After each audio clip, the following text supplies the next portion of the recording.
Hello and welcome to this month's book club book, Dave Ramsey's The Total Money Makeover, a proven plan for financial fitness. So today we're going to be covering the first half of the book here.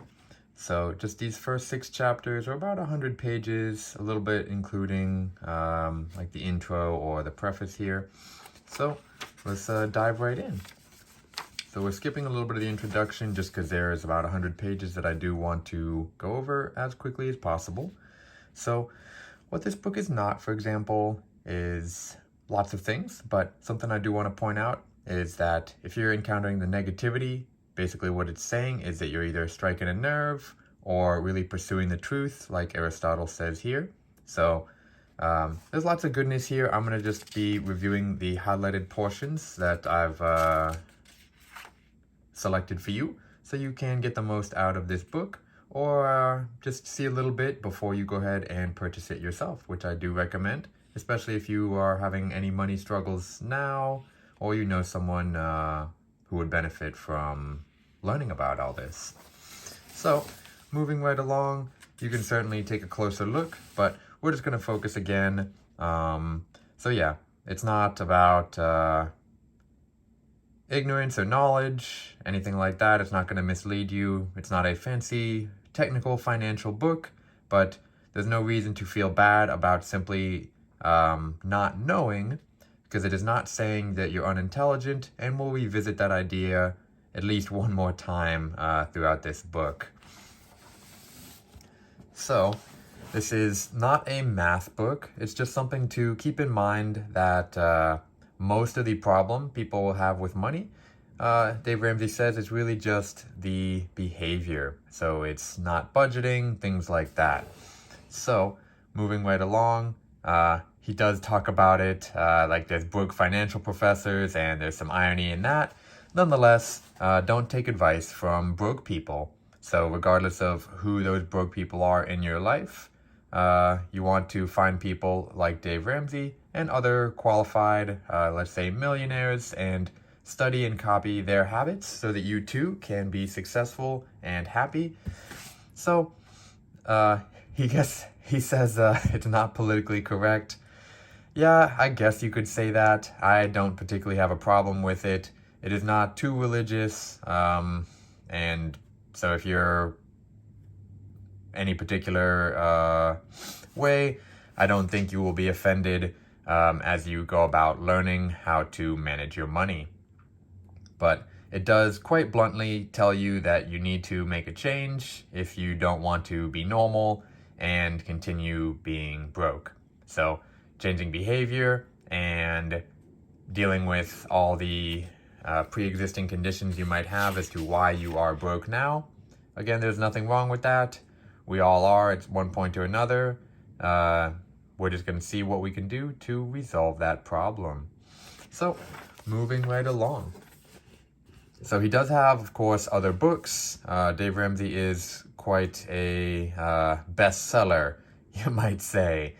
So some of his other books, like Financial Peace, is what to do with money. This one is how to do it. It's the process. So that's what we are here for today. All right. So we are working on a transformation. It might be a struggle, might be difficult, but it isn't complicated, and we'll revisit that later as well. All right. He does have quite amusing chapter titles, to say the least.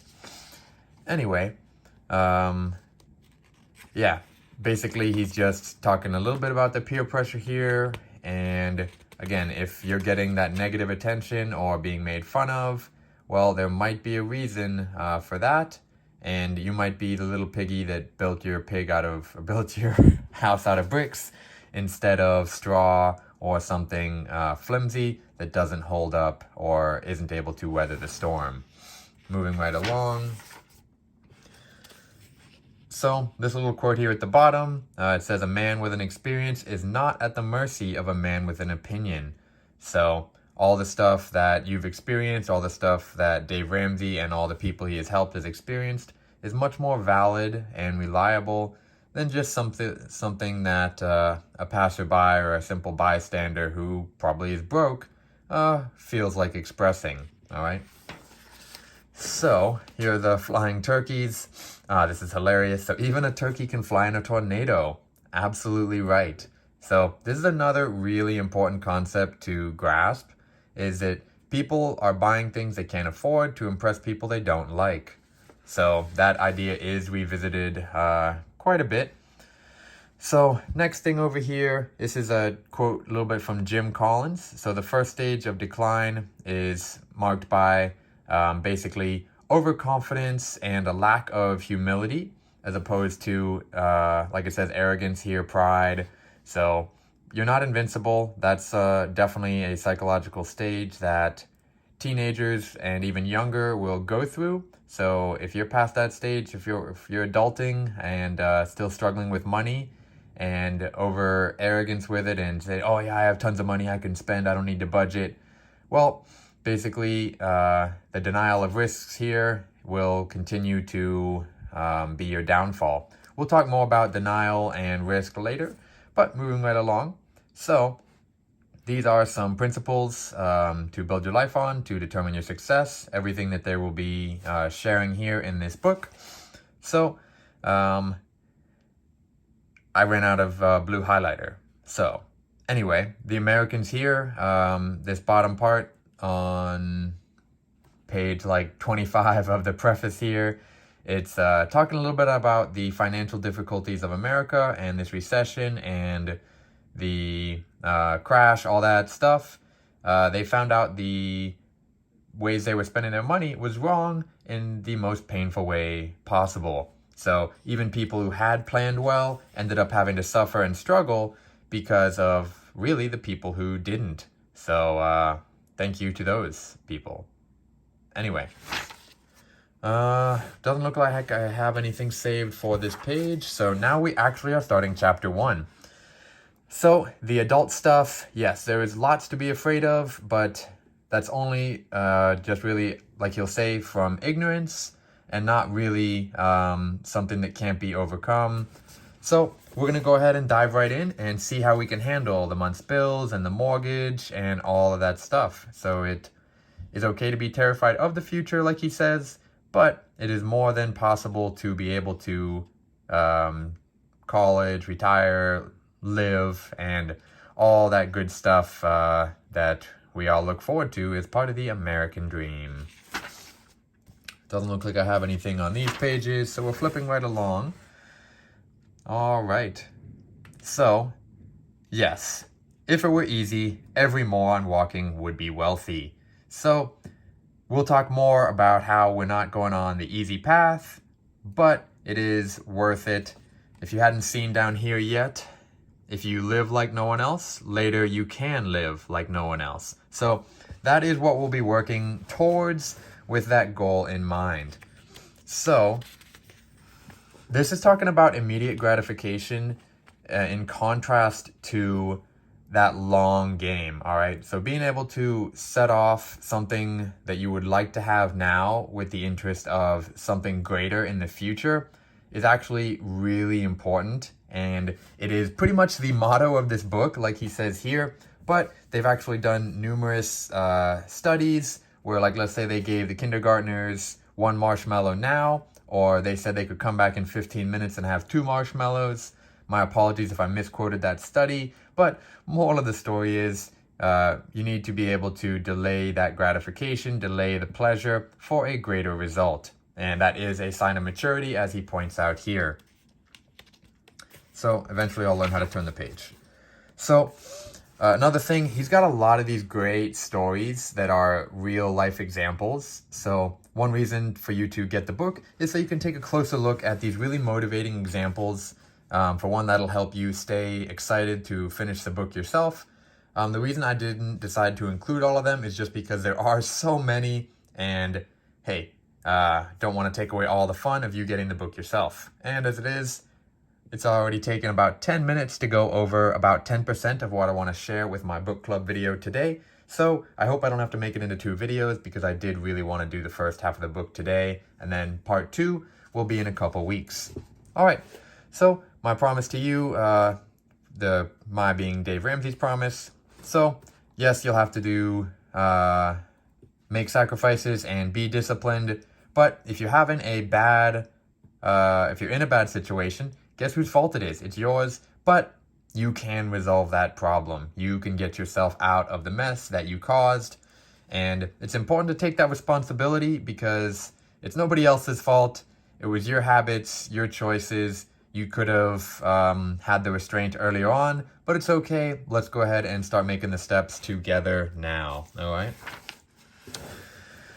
So, talks a little bit more about control, for example, and having the confidence for your future, being able to get over the worry, the fear, and the guilt. So all of these things will ultimately be discussed in a little bit more detail, and we'll see what we can do from there.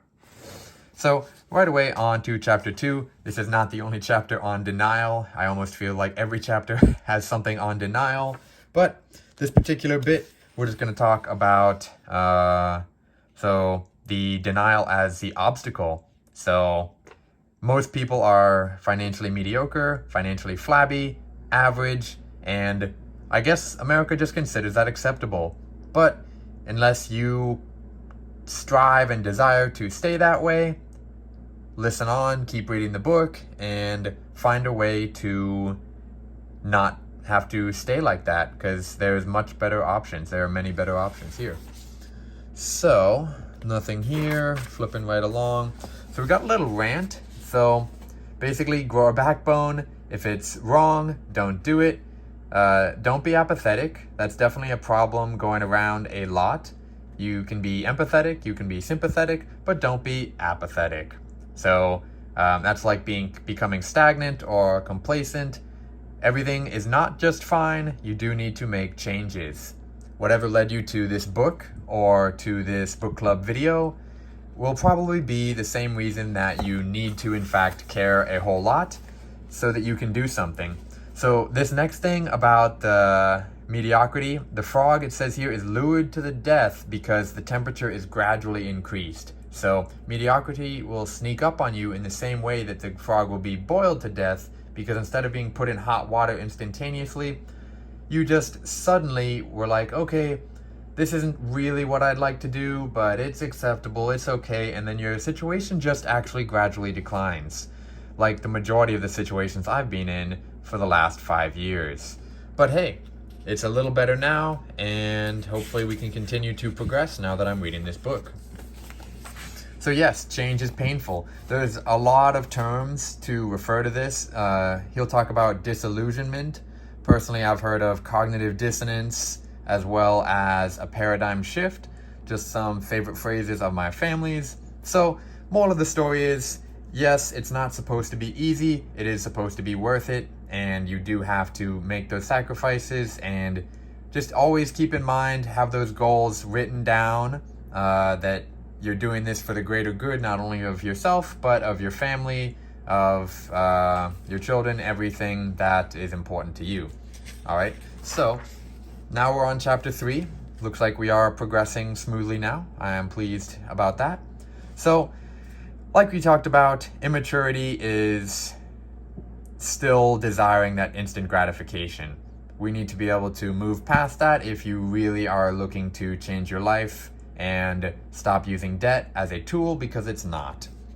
So, jumping right along, the reason that this has become so accepted is just because if you can say it louder and more aggressively, then you can convince people that your lie or myth is a truth. So the repetition, volume, and longevity twists myths and lies into a commonly accepted way of doing things, which is tragic, and if only there was something that could be done. But it has happened historically quite frequently. So, like it says here, the twisted logic and rationalization or explaining of various things and the incremental or the gradual changes have allowed people to participate in things that otherwise, if you had just dropped cold turkey a ridiculous idea on a normally intelligent person, well, they would be able to recognize that as such. But because there was a progression, they were kind of lulled into accepting it as normal. So, this next little part here, there's a whole lot of interesting bits. I hope I highlighted some so I can share them today. So you don't want to participate in the crowd or what they consider normal, because that's not the club you're actually trying to gain acceptance into. And he'll talk about acceptance a little bit more later. Really, that's not even something that you should be considering at this stage in the game. So the way, for those Mandalorian fans, is simply to learn and be able to recognize what the myths versus the facts and the reality really is. So don't fall for the lie, don't become party to it, and certainly don't convince others of the lie just because you weren't able to break out of the cycle or better yourself. Instead, stop going down that path, read the book, continue watching this video, and see what changes you can make. So this bit down here, it says don't let the monkeys pull you down. Let's see what I highlighted over here.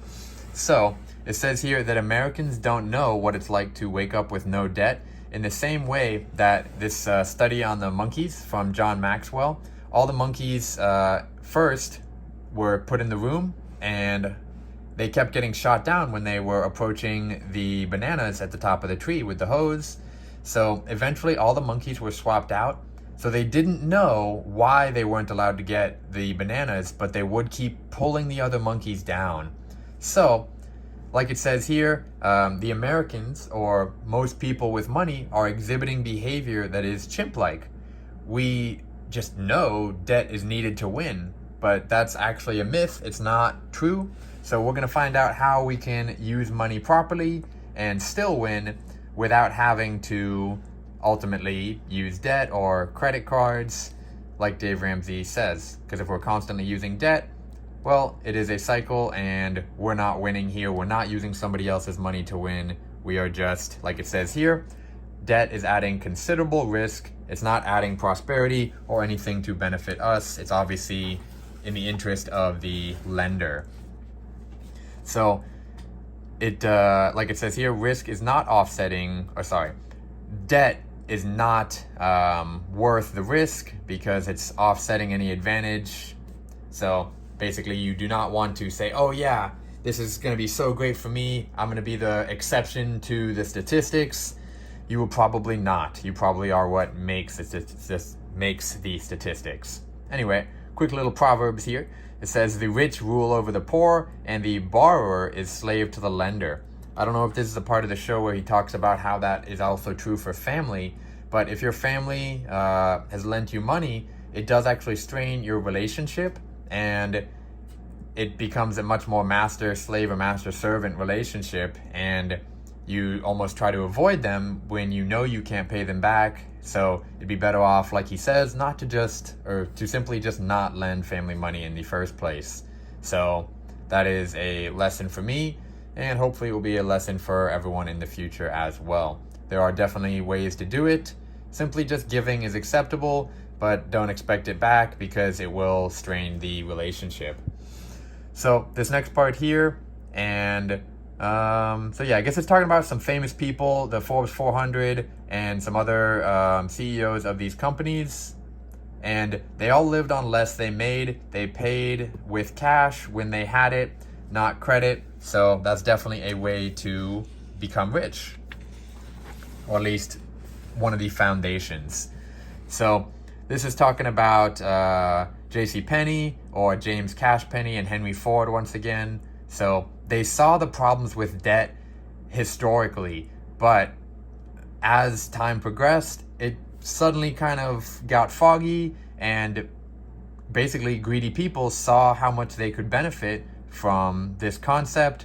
So things eventually changed as time went on. So now everyone uses credit cards and debt. And this is here that truth that I was just mentioning. So be very careful when you are engaging in that kind of situation. So it says here, obviously you can give, you can help, but simply loaning the money or buying a truck can end up being a less ideal situation than you might desire. I'm working on turning the page here. Okay, here we go. Let's continue.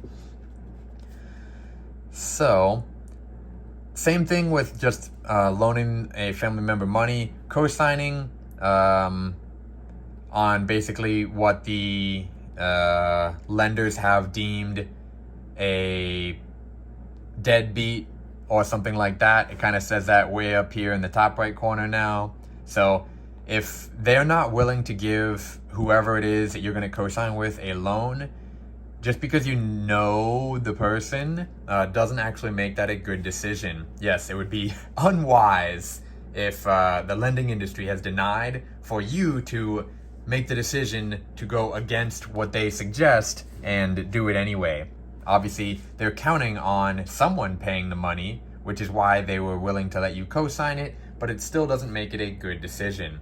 So now your credit will be damaged and you'll have to end up paying off the money because guess what? They didn't pay. So don't enter on emotion, it says. That's a very important detail. That's the only reason you would make that kind of mistake, but you definitely just want to have patience and maybe suggest they do something more within their budget. So yes, if you're doing something for the teenager, you're not teaching them responsibility. You're just saying, hey, when you can't afford it, buy it anyway. Great advice? Not really.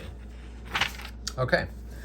So, yes. So co-signing, lending, within the family is basically broken heart, broken wallet, whether it ends up with divorce or not. That might be something we'll revisit as well later.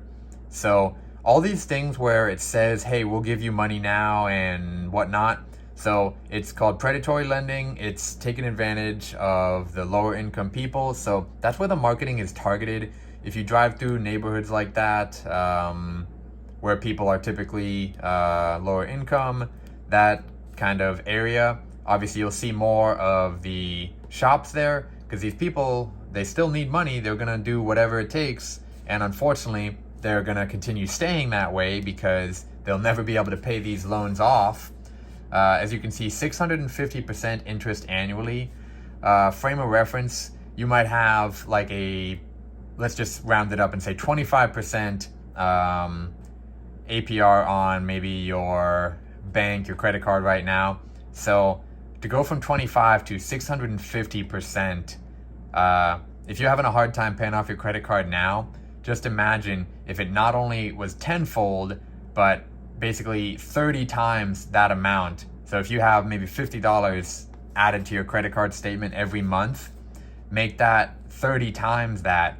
And of course, the people who are stuck with these kinds of interests and extra charges, there's no way they're ever going to be able to pay it. They're just going to have to continue basically taking on more debt and then just digging their hole deeper. But he'll talk about it at one point in time or another. You can't dig out of a hole by digging out the bottom. You're not going to dig to China, and even if you did, it wouldn't do anything for you.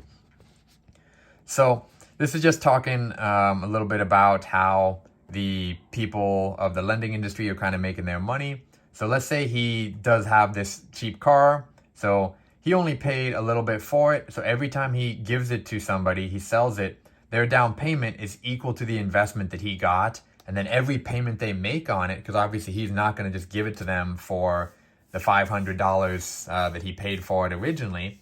So each payment they make, he's just making more and more money. And then at the end of the day, guess what? They are going to still repo the car because they won't be able to complete all the payments.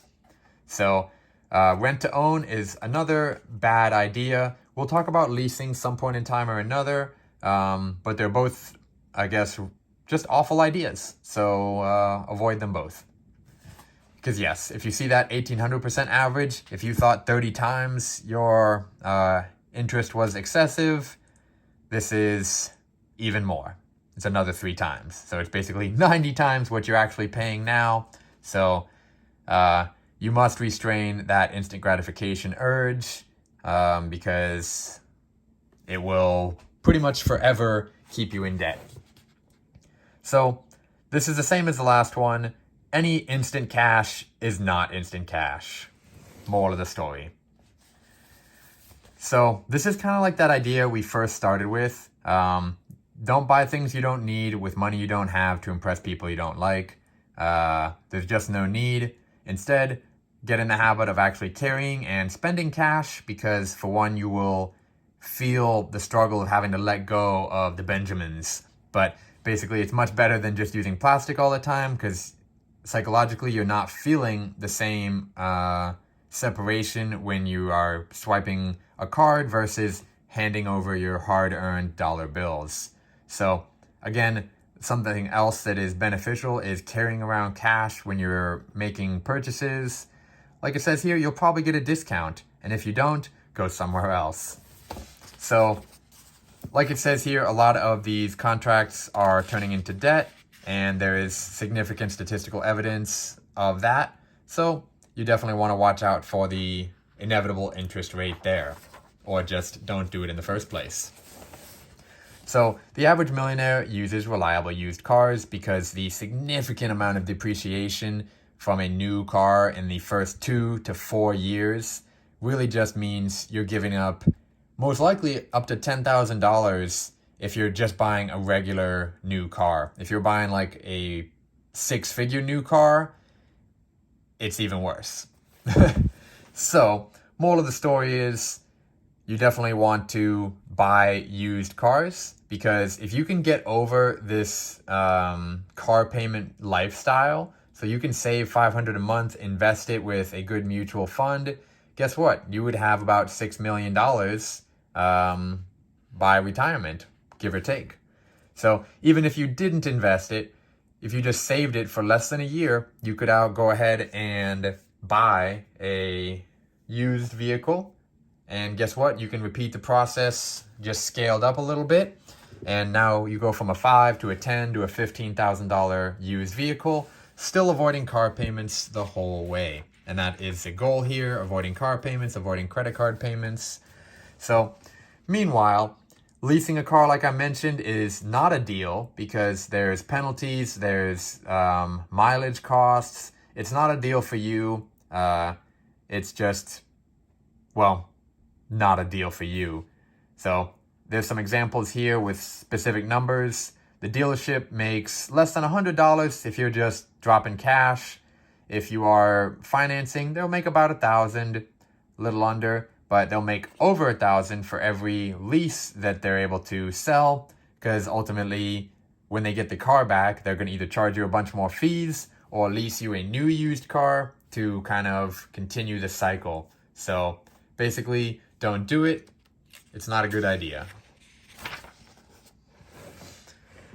So when it comes to deductions, there's a couple options here, the straight line depreciation or writing off the mileage. I just did my taxes literally yesterday, or no, well, by the time I post this, it was a couple days ago. But moral of the story is the writing off the mileage is a pretty good deal if you are using the used cars and putting on a lot of miles. But the alternative would be if you buy a newer used car or even a new car, the straight line depreciation, but just putting a little bit of miles on them, then that's the way you would want to deduct that. So, like it says here, a new car loses 60% of its value in the first 4 years. So, you're not getting a good deal just because it says 0% interest. Yeah, shocker, but true. Look up some Lamborghinis and see how much money they lose. And even if you're not buying a Lamborghini, you're just buying a basic Honda or Ford, you're still losing a lot of money. So just wait. If you're not a billionaire yet, you probably can't afford to lose $10,000 to $20,000 just to have the newest model of your car that isn't really any better than one that's 4 years old. So just get a 2018, you'll be totally fine. So it turns out that you can, in fact, buy a house without a credit score. So the FICO credit score is basically the I Love Debt score. I kind of tried to show both pages this time so you can see a little bit of highlighting on the left, but also see these details here on the right. So that's what goes into the FICO score. Dave Ramsey says don't brag about it, which is news to me. But hey, I get where he's coming from. So basically, it would be better if you're trying to get a house or get the mortgage to find someone who can do this non-traditional credit process and they're professional, as opposed to just having to use the Lending for Dummies score. So find a quality lender instead of just relying on your FICO score. Because let's say if you do what he's saying, cutting up the credit cards, well, ideally you have either a good credit score or a no credit score. But if it's somewhere in between, well, hopefully you can meet these little bullet points up here. I didn't highlight them just because there's a whole bunch, but that's what you would need to qualify for a conventional 16-year fixed rate loan. So that's some good stuff to take note of. Hopefully everyone's still watching. I know this is only about 6 times as long as my average videos, and I'm really only a third of the way through, maybe about half. But hey, we're going to keep on going, and maybe I'll make the one in 2 weeks a little bit shorter somehow. Haven't figured out how I'm going to do that yet. All right.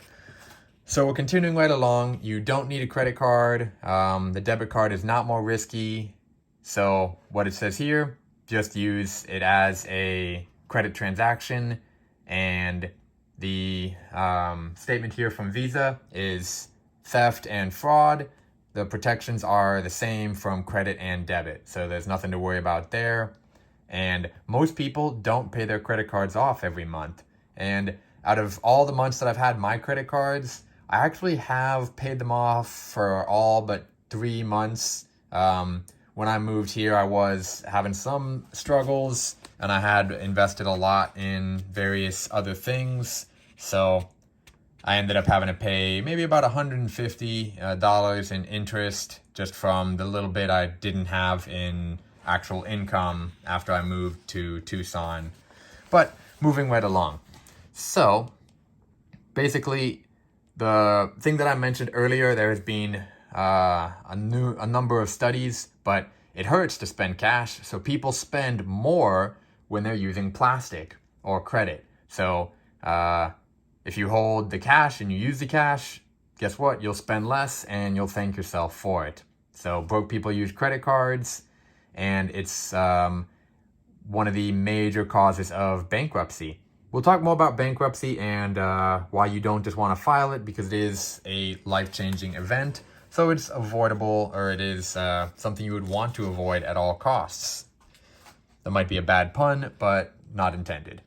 So it is financially irresponsible to get a credit card for your teenager, because it's actually something that these companies are doing now, is targeting children, whether they're teens or even younger. The toys and the advertisements are actually immorally targeting children. So none of these accomplishments, the credit card, cell phone, or driver's license, are really associated with adulthood, but they are seen as a rite of passage. So it's important to really give that common sense to your teenager as a parent, and help teach them to just say no. Even though they might not have all the qualities of adulthood yet, they should be mature enough to understand and appreciate that they need to have goals and set boundaries, and not just simply go for every instant gratification opportunity that comes their way, because they will encounter many of them, and they're most likely not good for them, whether it's peer pressure to spend financially or do something else that is just simply a bad influence and not contributed to by a mentor or a role model. So the brand loyalty, he's talking about when he was having everyone cut up their credit cards, like at a seminar or something like that. So definitely that's what all these companies are after, is people being so attached to their credit cards that they just can't let them go. But it is important to realize that you don't always have to have credit card payments, and it's very reasonable to live a lifestyle that is just cash oriented and just using what you have and not using other people's money. All right. So this is what I talked about earlier, this kid branding. He has a couple examples, like the cereal box, talking about Visa. There was another company that they built a toy, Barbie cash register, that came out with their own card. So he says it's immoral as well. Naturally, that is true. So he talks about his family, chores equals money. So it's commission, not allowance, talking about common sense, similar to the real world. And something that might not be common sense to everyone, but it should be, is yes, you need to save. Obviously, you're still going to spend, and you're going to ideally find a way to give, just because it's quite it's satisfying, and you're able to contribute in a positive way, be a little philanthropist, and there's some tax write-offs and stuff for that too. So everyone wins. Anyway, so we're trying to avoid the subliminal messages that credit card equals prosperity, because read the fine print or read between the lines. There's more to it than that. So debt consolidation doesn't solve the problem. It's just treating the symptom. So he's got this debt consolidation that's pretty funny. So yes, we haven't fixed the habits, and like this says, statistically, 78% of the time, the debt grows back. Unsurprisingly, because again, we haven't really solved the problem. We're just looking at what's visible, what's on the surface, and that's not quite enough to resolve the issue. So it's a funny example. He says that I guess professors sometimes throw it out and see what kind of response they get. Oh yeah, the economy would collapse if no one used debt.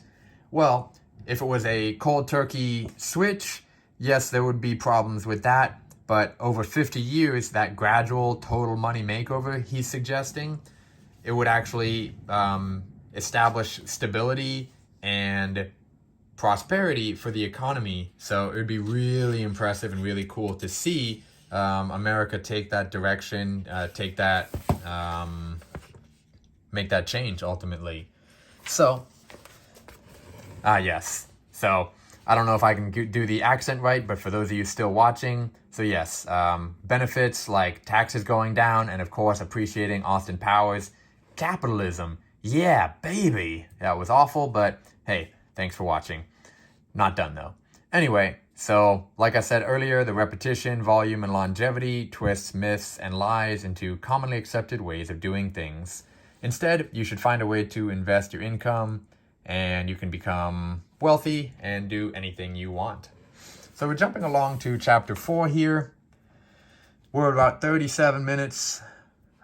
Well, I guess this is just going to turn into a book club lecture. I'll figure out a way to make the next one shorter. But hey, if you're really interested, just get the book. It's taken me longer than 37 minutes to read this, probably. I've read it twice now. Anyway, there's no shortcuts. We're still trying to get over risk denial. There's a lot of different kinds of denial here, whether it's just like, oh yeah, I'm safe with this company.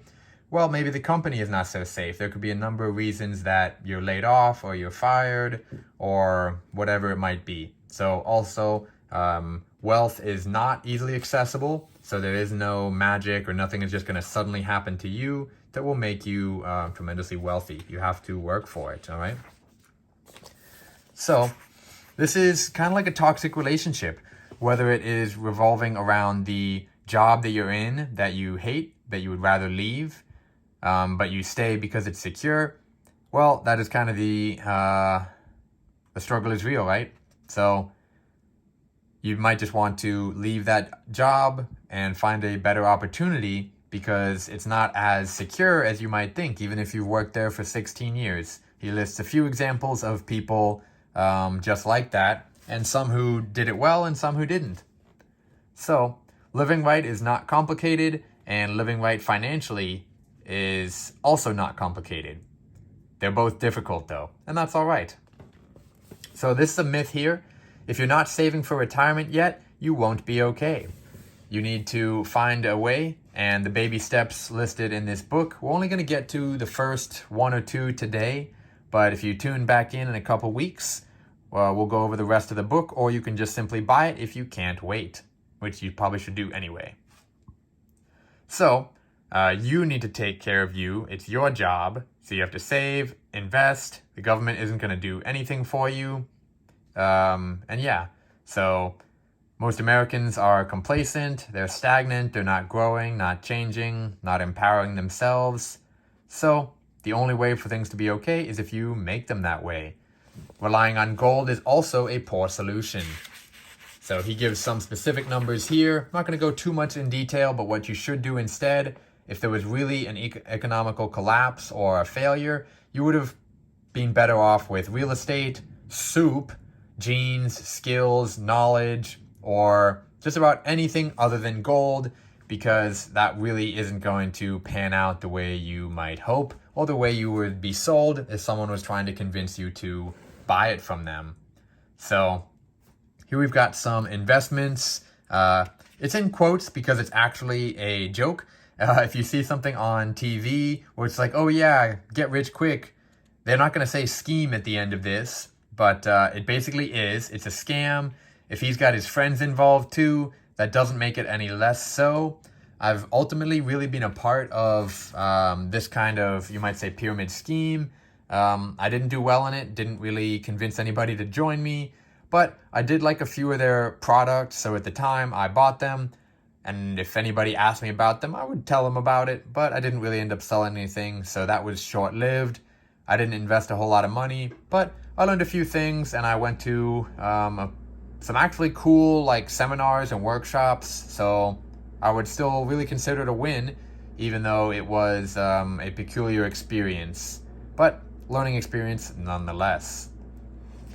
So this fellow here that Dave Ramsey's talking about is headed for pain and loss, and so are his friends. So don't be party to that. Instead, keep working hard, following the directions of this book and other things that you already know how to do. So I don't know too much about this particular thing, but cash value life insurance is a worst financial product available. So he tells you a little bit about it here. I'm not going to leave too much there. A little bit more. So just read the book, because I don't really know what that is. Didn't really understand it because I'm not going to die anytime soon. Fingers crossed, right? But hey, that's the moral of the story. Okay, so a lottery is a tax on the poor, kind of the same way that the leases and the instant cash is, because it's not actually helping anybody. It's just giving them that false hope. And it's talking a little bit about here that poor is a state of mind. So even if you're broke or bankrupt, you can still be mentally strong, have that tenacity, that anti-fragility. You might hear me talk about that later. Doing some things with, I think, Brian Johnson and Optimize. Super cool guy. Go check it out. The Heroic platform is launching in a few weeks. So definitely a very educational platform that everybody should learn with. Anyway, so apparently mobile homes or trailers go down in value rapidly. So as much fun as it would be to have one, it is not the investment you're looking for. Perhaps if you bought like a super used one, a super old one that's lost all its value already, then you might be able to avoid a complete lack of return on investment, but you might just be better off steering clear completely. So another thing to steer clear completely from is prepaying for college expenses and prepaid funerals, because the rates of return are not superior to simply investing them in an actual, like it says here, the mutual funds have 12% relative to the 8% of inflation for things like tuition and the funeral. So yes, you should pre-plan the details, but pre-planning is different than prepaying, so just leave it at that. So you don't have time not to work on a budget, retirement plan, or estate plan. You do need to work on those now, because it's just better than waiting and having it be too late. So Dr. Covey is the author of the 7 Habits of Highly Effective People. He does talk about a couple of the buckets here, the important, urgent, and not urgent. So with the idea of beginning with the end in mind, is allowing you to be more successful and budget and do what you need to do, as opposed to having no idea what action to take. So John Maxwell's quote here, a budget is people telling their money where to go instead of wondering where it went. So moving right along, Earl Nightingale talks about a few things here, but what if your life depended on how you manage your 401k and your Roth IRA? It actually does, so you need to go ahead and start managing your money, because otherwise you will be struggling. You can be uncomfortable now and be comfortable later after retirement, or you can be comfortable now and uncomfortable later. So that was a good old quote from early on martial arts days. So we were talking about obviously physical training, but financial training and financial action has the same qualities and effects. So let's see here. So debt management is actually pretty dangerous here, it seems. Again, some of this is still a bit over my head because it's not action that I would be aiming to take, but it's bad, just like debt consolidation, not treating the underlying cause. So even though you manage this little bit of debt temporarily, it's not going to keep you from reaccumulating the debt, and it will be treated as if you filed a Chapter 13 bankruptcy, which lasts 7 to 10 years. I can't remember which one it is, but whenever you do try to get a loan for that mortgage or anything else, you're going to have a lot of trouble. And the ways to get out of this is just time. So don't try to do any of these other things like getting a new social security number or credit fraud or other criminal activities. So here he talks a little bit more about trying to get rid of the bad credit. Anything that's accurate will stay, and lying is criminal, so it's a scam. Don't do it. Don't buy the kits. Don't do any of that stuff. Like it says here, the social security number, you'll go to jail if you try to do that. So next topic, just because you get divorced and the court says this has to be a certain way, doesn't mean you get out of the debt. So you need to make sure that if you're leaving a marriage, refinance it out of your name, make it a complete clean break, sell, refinance the house, the truck, because otherwise it's going to be heartache and more anger, and it's mega risky. Collectors are not your friends. This is very true. They're just going to do whatever they can to get their money. That's their entire goal. So I mentioned it briefly earlier, but bankruptcy is the gut-wrenching, life-changing event that causes lifelong damage, and it's one of the top 5 life-altering negative events that we can go through besides the loss of a loved one, divorce, severe illness, and disability. Although it is not as bad, it does still leave deep wounds and, both to the psyche and the credit report.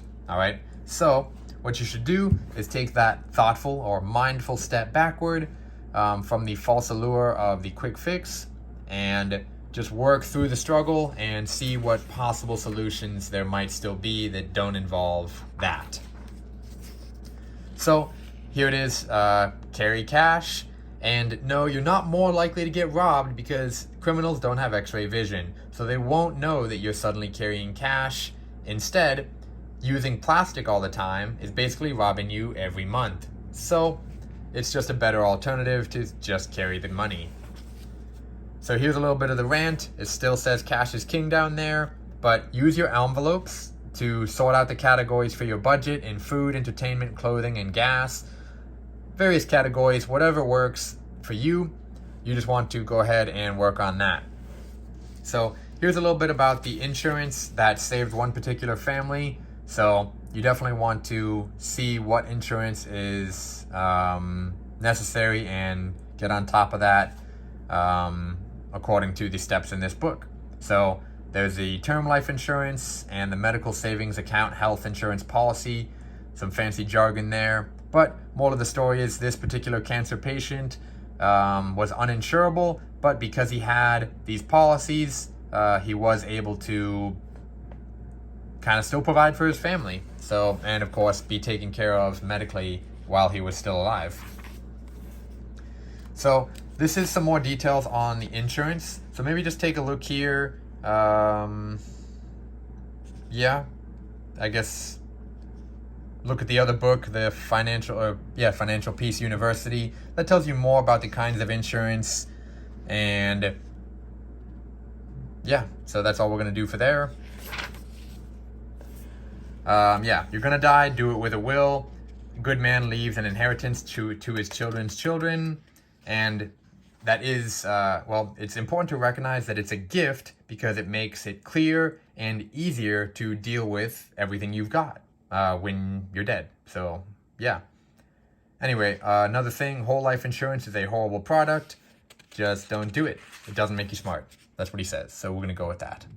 So once again, here at the bottom, the goal is not to be normal. Normal is broke, and that's not what we want. So hey, we're on chapter 5 at about 50 minutes. This took a lot longer than expected, but hey, it's a learning experience. So we've already talked about ignorance. There's no reason to be defensive over simply not knowing how to do something. That's why we're here. We're learning. Just like a martial arts studio, you need to check your ego at the door. You're not there to be a tough guy.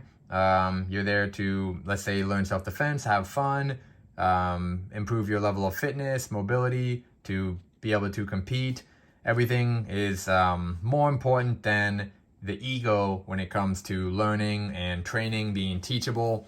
There's a lot of professional athletes and coaches that will really appreciate and say the same thing, and historically they have numerous times. They don't just want the top, genuine, amazing athlete, because a lot of these things, they are team sports. So if you can't be a team player, you can't be teachable, you can't work together, then they would rather have someone who can. So just be ready to learn, whether you're reading books on your own, joining us for our book club videos twice a month, or whatever else it might be that you are doing. So the cool thing about this is the average working family over that lifetime makes about $2 million. But the problem with that is, even with $50,000 a year, no one is ever taught or is not able to learn what they're supposed to do to manage that those millions of dollars. Let's say they made $100,000 a year, maybe two $50,000 salaries between the spouses. That would suddenly be $4 million, and we still haven't learned how to manage it. So that's why you should read these books. Anyway, the problem with the high school curriculum that isn't even nationally instructed, because I know I wasn't instructed on it. We just did a lot of AP courses. We did have a basic economics class, but it is not the same as this Foundations in Personal Finance. So yeah, if I didn't do it in my high school about a decade ago, give or take, then it's pretty guaranteed that there's some high schools out there for people who really need it that also haven't gotten it. But even if they did, it still wouldn't be sufficient, because once you're out of high school, that course isn't really going to be enough. There's more to it. So, like I mentioned, there's no shame in checking your ego at the door, emptying your cup so it can be filled with knowledge. So read the book and then go on a quest to learn everything. Quest to learn about life, about money. There's always more to learn. So I'm dropping tons of quotes here from all my martial arts experts that have been an influence on my life. So for those of you that know that, hey, thanks for watching this far. Hopefully you've learned something today. So what you don't know will kill you and keep you broke. Let's just leave it at that. Can't get much better. So keeping up with the Joneses is a bad idea because they can't do math. Like we've said numerous times before, just because there is this expectation or this peer pressure, it doesn't make it a good idea, and it leads you to do some insane things, and great way to say it, paradoxically dumb. So you're buying things you can't afford to appear wealthy. Wow, that's crazy. But hey, people do it all the time, and there's a 100% chance that there are people in your life that you are like, wow, man, their lifestyle is so cool. They've got so much money, but it's fake. They're not going to admit that. They're not willing to overcome their denial or give up on that instant gratification or the admiration of others. They're not at that point in their life yet. But there's a guarantee that you know someone who's living like that if you yourself aren't at this very moment. And if you are, hey, kudos to you for watching this far in the video or for checking out this book, because you'll be able to make some life-changing things. And ultimately, before you retire or by the time you do, guess what? You'll be able to live the way you see all those other people living now, and they'll still be struggling. They'll still be in debt, but not you. So it says here on the right that the millionaires are prioritizing financial security more than the approval of others, and it was basically non-existent for those millionaires. They weren't worried about what other people saw or viewed of them. They just did economically logical things. They were frugal, they spent when they needed to, and nothing more, nothing less. So this particular example here is they were making almost six figures, but they still had a negative net worth. They looked good, but despite obviously doing well, they actually were in desperation, feeling like everything was futile. Their marriage was struggling. They were just disgusted with themselves, and they had this dirty little secret and were nowhere near as cool as they appeared. So, like I was saying, there's probably someone in your lives who is the same way. So it's tough to say things like, we're scaling down and that's not in our budget. But if that's you right now or someone you know, that's what they're really going to have to say in order to get out of the mess they've caused. So it takes courage, but ultimately to get this total money makeover, you're not going to be, or I guess this example, Sarah was not going to be led into a well-dressed poverty by peer pressure anymore. So kudos to Sarah in that example. So there's a couple of reasons that you might have a struggling situation. It could be a family business that's failing. You could do too much clothes shopping, but it's probably your car payment. Most people, as a matter of fact, buy pretty new cars or just cars that are out of their budget. And that's how they're stuck with really large car payments. And it is a sore spot for them because they really like their fancy new car, but it's not necessary. Let's see, what else do we have? All right, jumping all the way to the end of this chapter here. So let's metaphorically say that we're climbing this mountain to our total money makeover. So it's going to be very hard to climb if you're still holding on to the myths and ignorance, approval, or denial. And if you don't remember what those are, flip back in the book that you've gotten at this point, or simply rewatch this video. We are almost done, I swear. All right, so, hey, if you don't want to climb, you can stay with the broke normal people and become or continue being a sad soul that quit before ever beginning. But the 12 steppers, I guess, is where this quote came from.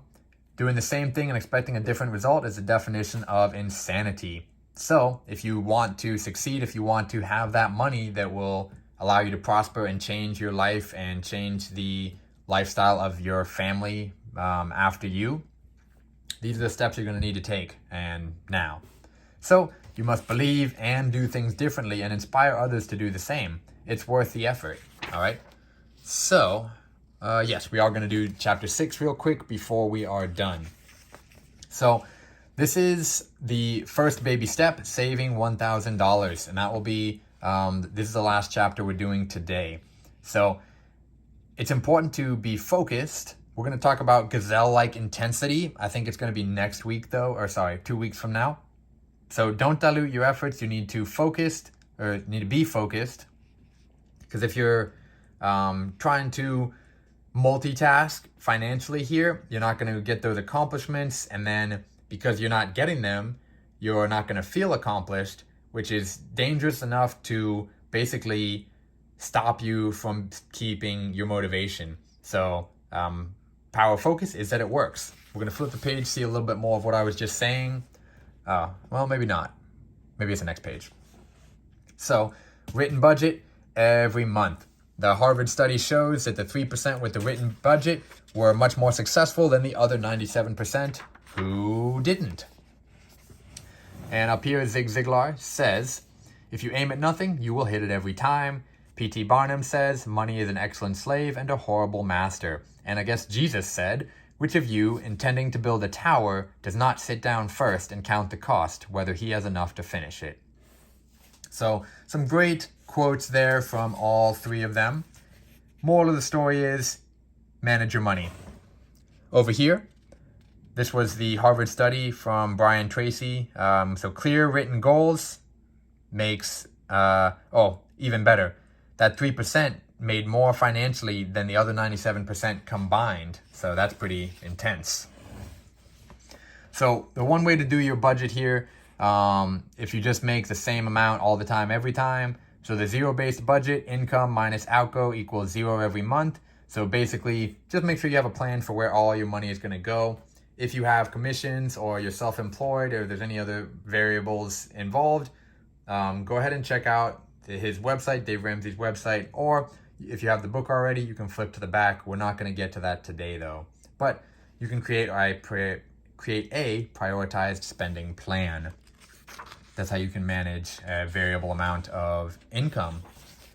Okay, so when you're dealing with marriages, obviously, if you are constantly fighting over the money, you have a high likelihood of getting a divorce because it says so at the top of this page. Anyway, so it's important to have variety in your relationship, and so the personalities are most likely different between the two of you, and that's good. And it's not that either of you are wrong, but you do need to have a plan and keep the fun with it, because otherwise, why are you together, really? So be mature, share your goals, work together, and figure out how you can get a budget that is satisfactory to both parties. All right, so you can play some Rocky here. I'm not going to do the cry. I don't have the music queued up, but just pretend I did. So focused intensity is required to win. All right, so jumping right in to the $1,000 cash as a starter emergency fund. If you make less than $20,000 like I did for the last 3 years, just start with $500. But hey, if you learn how to negotiate, maybe you will make more than I did. But hey, we all got to learn somehow.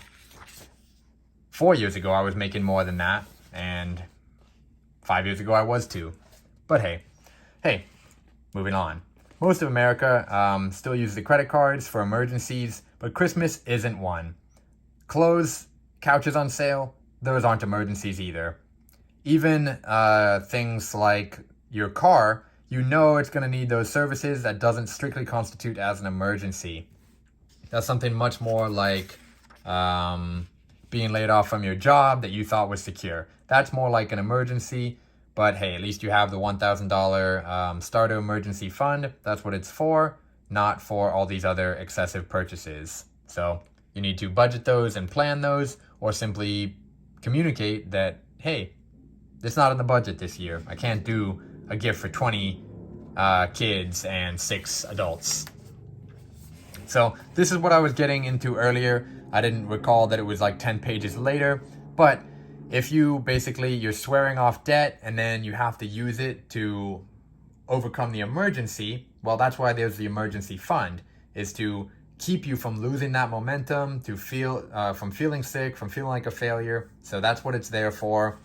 So it's baby step number 1, because it is important to have that little buffer. And if you do have to use it for an emergency, go back and replenish it.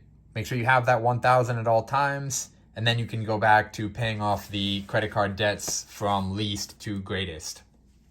We're going to go ahead and ultimately cover that in a couple weeks, but I know because it's coming up, and I've already read the book. So you've got here the impulse buying. We've talked about it numerous times.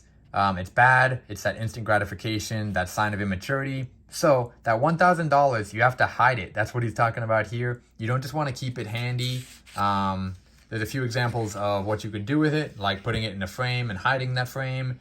But at the moment, I just put my $1,000 literally in my bank savings. I don't have that overdraft thing where it's going to go straight from my checking and steal it. So I am safe there. All right. So this is what I said a moment ago. Keep that $1,000 ready at all times. And that is it for today. So hey guys, thank you for sticking around this long. If you did, that has been our book club, first book club edition with Dave Ramsey, The Total Money Makeover. Ultimately, I actually got this book back in, I got it for Thanksgiving basically. or my birthday last year. It was supposed to be the January book club book. We are in March, but it has taken me a while to adjust to my schedule, the hours that I'm working, ultimately so that I can be gazelle intense to take the actions laid out on this book. But hey, nonetheless, I will make sure I post the next book club video in a couple weeks, and I'm looking forward to technically February's book club video that I'll post at the beginning of April. So once again, thank you for watching my book club video. Hope you learned something. Hope it encourages and motivates you to check out this book, A Proven Plan for Financial Fitness, all this goodness. Because yeah, it's a #1 New York Times best-selling author. All right, so that has been my book club video. Remember to like, comment, and subscribe.